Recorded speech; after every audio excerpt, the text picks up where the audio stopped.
Do you ever wonder what the future holds? What could your day-to-day life theoretically look like in 10, 50, or even 100 years?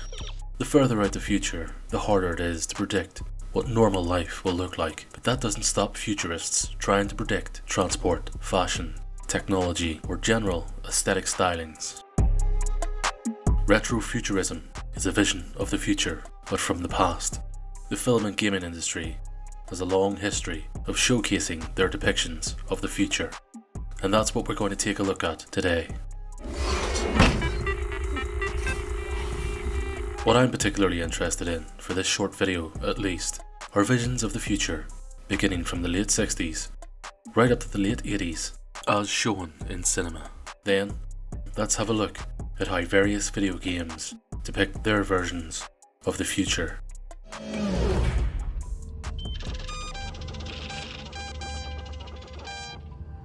And one game, unfortunately, unlikely to see the light of day. Alien is synonymous with retrofuturism, particularly cassette futurism. In this universe, humans are a spacefaring species capable of travelling many light years to other stars, yet the user interfaces used throughout feel very much like a mix of digital and analog.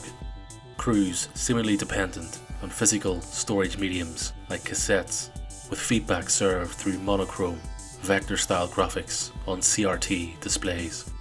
Using these displays, with all their limitations and curves, wasn't a choice out of limitation, but rather an aesthetic choice made to coincide with the industrial setting of the mining ship Nostromo.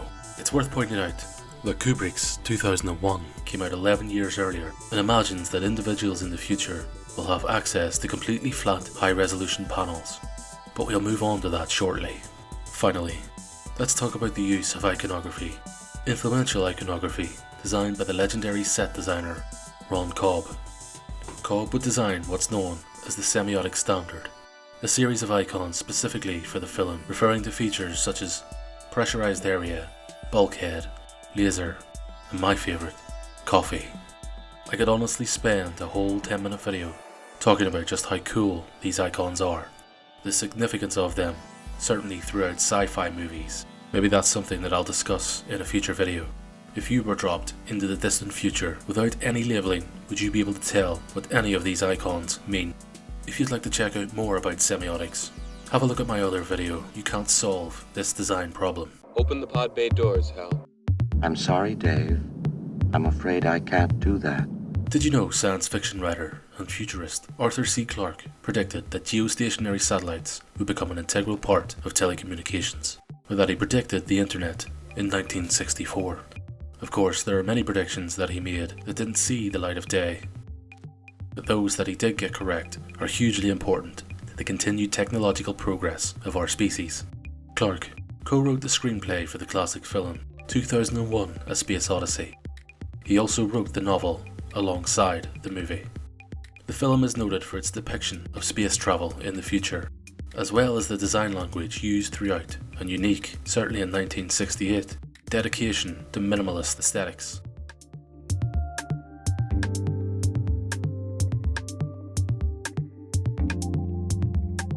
A fine introduction to retrofuturism, courtesy of Clarke and Kubrick's unrelenting dedication to visual superiority. Clarke and Kubrick wanted to present a future with flat panel displays rather than using CRT displays, which were prevalent at the time. These displays not only looked more modern, but were also scalable down to the size of a tablet device.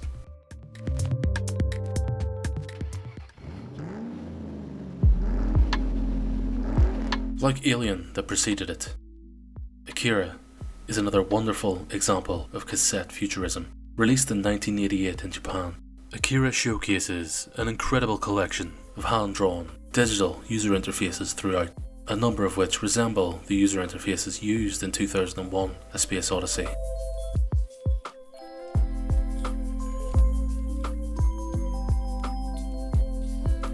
Without any real-life constraints, they are obviously user interfaces for the sake of being a user interface, drawn more for their aesthetic qualities, with little evidence to suggest that they are useful in any way. However, That can often be said for a lot of retrofuturistic ideas and visuals, and it should be remembered that these visuals aid the tone and atmosphere that the director wants to illustrate. One particularly effective example is a holographic interface that shows the viewer the amount of energy the titular Akira is generating. We can see the subtle, low-level movements when we first see this interface, which eventually shifts to show Akira's true power. The team behind Alien Isolation, Creative Assembly, wanted to make the most authentic Alien experience possible. So much so that they managed to get access to 3 terabytes of source material from the original movie. Artist John McKellen recalled, "It was a proper gold mine. We saw angles of things we'd never seen before." The team spent much time deconstructing the material so that they could make the most authentic recreation of the Nostromo and unique atmosphere as possible. Fuck!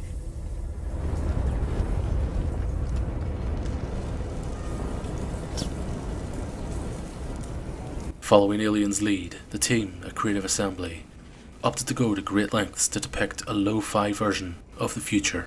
Clunky machinery, hard edges, square monitors. They managed to replicate even the more minute details from the original 1979 film. Furthermore, to make sure display information was as authentic as possible, the team would record their animations on Betamax or VHS, then film those screens, old portable curved TVs, while adjusting the tracking. The result is incredible. I want to state For the record. I have been placed under duress with regards to Kellen stated, "We had this rule, if a prop couldn't be made in 1979 with the things that they had around, then we wouldn't make it either." A small indie game, We Went Back, that only lasts around 50 minutes, treads a similar path to Alien Isolation, and indeed the inspiration is clear. If you've played this game before, you'll also notice similarities to PT, in that the core gameplay mechanic revolves around a looping corridor, which changes subtly at first, over time until you eventually feel as though you're descending into a space-themed hell. Again, as with Alien Isolation, you can see the length the team Dead Threat Games went to replicate the retrofuturism from various films in the late 70s into the 80s. Low-res monitors, monochrome displays, old tape cassettes lying around, and the only way you can progress in this title is to take pictures of key items with an old Polaroid camera.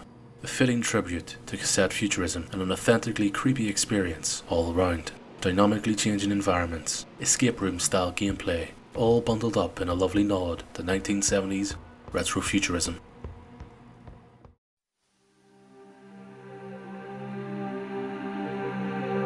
Unfortunately unreleased, Routine by Lunar Software looked to take the retrofuturism aspect of all that has been mentioned in this video and build upon it. Thanks to its entrancing atmosphere and HUD-less, non-linear gameplay, the title attracted an enormous fanbase that remains passionate to this day.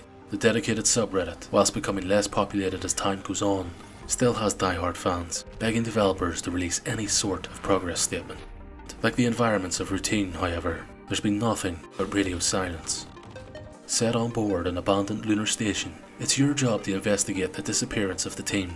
On arrival, you're again greeted with boxy CRT monitors, monochrome interfaces, and corridors lit only by dim fluorescent tubes. The game features a roguelike system for random generation of hazards, AI locations, and items with only one life. Need to upgrade the one weapon you have as you enter the abandoned lunar station?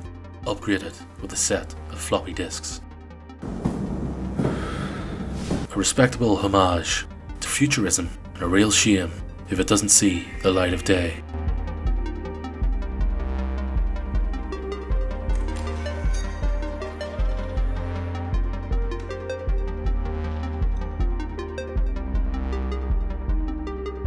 Nostalgia is big business at the moment. Millennials and Generation X look back fondly at an era of big chunky physical buttons, beige boxes, cassette tapes, floppy disks, and cable telephones. No superfast broadband, cloud storage, or mobile networks, but the beginnings of it, effectively the bridge between digital immigrants and digital natives. There's a warm familiarity for days gone by, but to others these films and games or unfortunately dated because of their dependence on physical mediums. Regardless, it's fascinating to see the works of those from that era, and their exciting insights into what may be. While we may not be able to accurately predict what lies ahead, it's fun to guess, and long may it continue in films and video games.